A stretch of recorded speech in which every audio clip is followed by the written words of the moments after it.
Prior to getting married, it was hard for me to imagine that our differences would really trip us up much.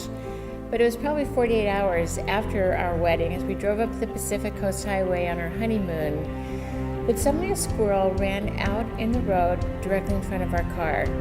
At the exact same moment, we whipped our heads around to see what had happened to the squirrel, and simultaneously, I said, "Oh!" and Paul said, "Got it!"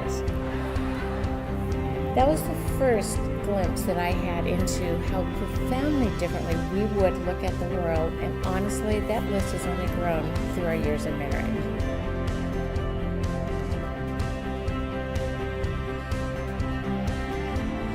I love just seeing them both on stage, kind of going back and forth.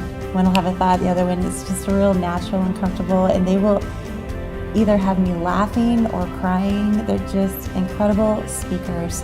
The last commandment God has in Exodus 20 is not to covet. Don't covet your neighbor's wife.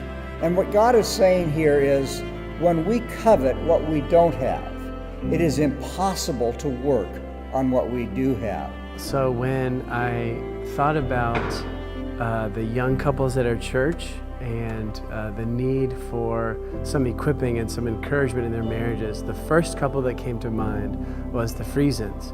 My wife and I had been to Paul and Virginia's own marriage retreat, their weekend conference, and we had been so encouraged personally by it that we just knew that we wanted the other couples in our church to experience the encouragement that we had gotten from that. And they've spoken with great depth into our life and our marriage and our kids, and it's been invaluable, really.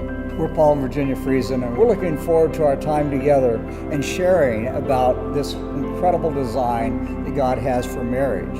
That we are different, the way we think is different, and yet when we understand His design, we can actually be better together.